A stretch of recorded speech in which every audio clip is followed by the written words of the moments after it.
Lesson use of preposition.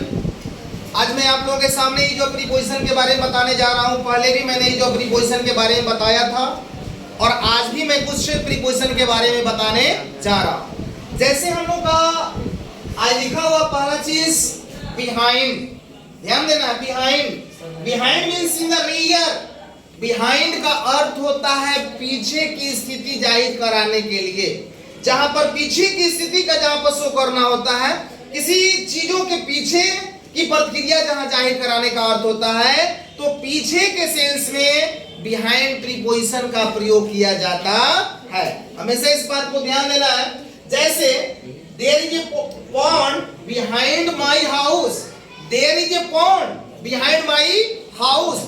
मेरे घर के पीछे क्या है? तालाब है। मेरे घर के पीछे क्या है? तालाब है। तो घर के पीछे, जहां पीछे का सेंस हो गया, वहां पर क्या हो गया? बिहाइंड हो गया। उसके बाद में सेकंड एग्जांपल है कि she was hiding behind the tree. She was hiding behind a tree. वह जो है कहां? पेड़ के पीछे क्या था? छिपा। पेड़ के पीछे। तो जहां कहीं भी सेंस में अगर पीछे का बात आ जाती है, जहां पर पीछे का संज्ञान यदि आपको अगर करने का भाव आ जाता है, तो डायरेक्टली वहां पर प्रीपोजिशन आपको बिहाइंड का यूज किया जाता है। इसके बाद में सेकेंड है बिफोर और इन फ्रंट ऑफ। देखिए यहीं पर बच्चे क्या हो जाते हैं? कंफ्यूजन में पड़ जाते हैं। बिफोर का भी अर्थ होता है पहले, इन फ्रंट का भी अर्थ होता है पहले, लेकिन इन फ्रंट का अर्थ यहाँ पर सामने के सेंस में होता है और बिफोर का भी अर्थ कभी कभी सामने के सेंस में होता है। लेकिन आप ऐसे कैसे पहचानेंगे कि सर कभी बिफोर भी सामने के अर्थ में आ जाता है, बिफोर भी पहले के अर्थ में आ जाता है, इन फ्रंट भी पहले के अर्थ में आ जाता है और इन फ्रंट सामने के भी अर्थ में आता है। तो आपको मैंने यहाँ पर क्लियर बताया है कि before use general for person. Before का यूज वहां ही करना जहां पर व्यक्ति विशेष की चर्चा की जाती है। जहां पर व्यक्ति विशेष की चर्चा की जाएगी पहले और सामने के अर्थ में, तो वहां पर बिफोर का यूज करना। लेकिन whereas in front of use for a things, जहां किसी वस्तु विशेष की जहां पर चर्चा की जाएगी, तो वस्तु विशेष के साथ में इन फ्रंट ऑफ और पर्सन विशेष के लिए बिफोर। जैसे he was standing before me, वह मेरे सामने क्या था? खड़ा था। मेरे सामने क्या था? खड़ा था।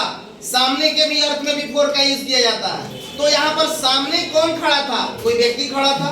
तो जहां व्यक्ति विशेष की बात जहां आ जाएगी, व्यक्ति विशेष की जहां चर्चा की जाएगी, वहां पर हमेशा बिफोर का यूज करना है। और सेकेंड है कि there is a temple in front of my house. मेरे घर के सामने, मेरे घर के सामने क्या है? एक मंदिर है। तो घर के सामने एक मंदिर है। मंदिर क्या है? एक चीज है।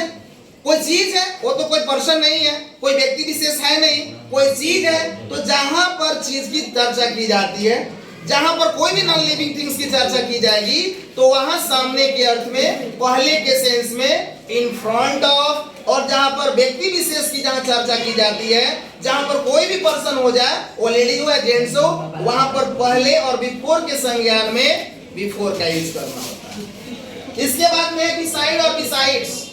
Besides means side of. Beside का अर्थ होता है नजदीक। जहां पर नजदीक का भाव जाहिर कराना होता है, वहां पर बिसाइड्स। और बिसाइड्स का यूज कहां किया जाता है?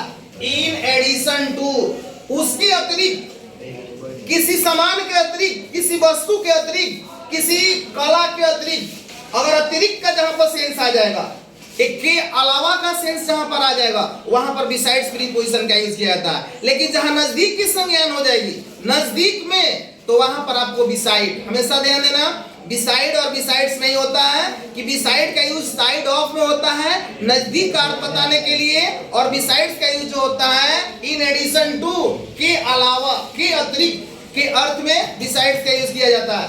जैसे she was sitting beside me, वह मेरे नजदीक में बैठी है, वह मेरे नजदीक में बैठी है, यानी साइड ऑफ। जहां पर साइड ऑफ की चर्चा हो गई, वहां पर बिसाइड। और यहां पर है he bought a pencil beside a pen a pencil, he bought a pen besides pencil, उसने पेन के अतिरिक्त पेंसिल को भी खरीदा। उसने पेन के अतिरिक्त पेंसिल को भी खरीदा। जहां पर अतिरिक्त का सेंस आ जाएगा, जहां पर के अलावा का सेंस आ जाएगा, वहां पर प्रीपोजिशन हमेशा बिसाइड्स का यूज करना होता है। इसके बाद में आ गया फॉर और सिंस। आप लोग जानते हैं कि फॉर और since generally use to the present perfect continuous tense.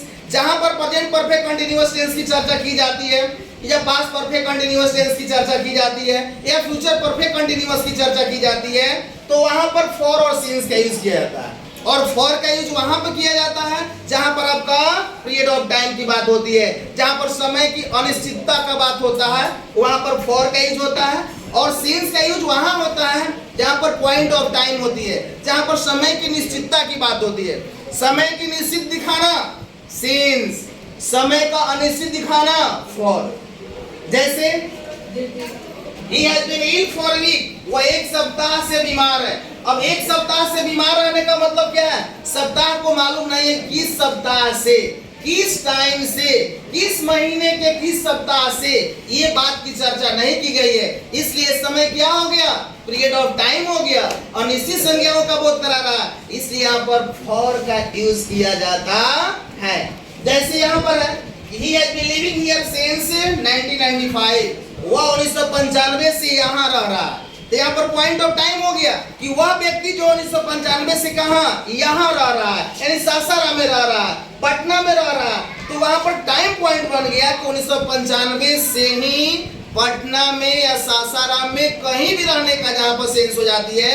यानी कहने का मतलब है कि जहां पर पॉइंट ऑफ टाइम की चर्चा की जाएगी, जहां पर समय की निश्चितता की चर्चा की जाएगी, वहां पर हमेशा सेंस प्रीपोजिशन का यूज किया जाता। आप लोग इतना चीज समझे? ओके।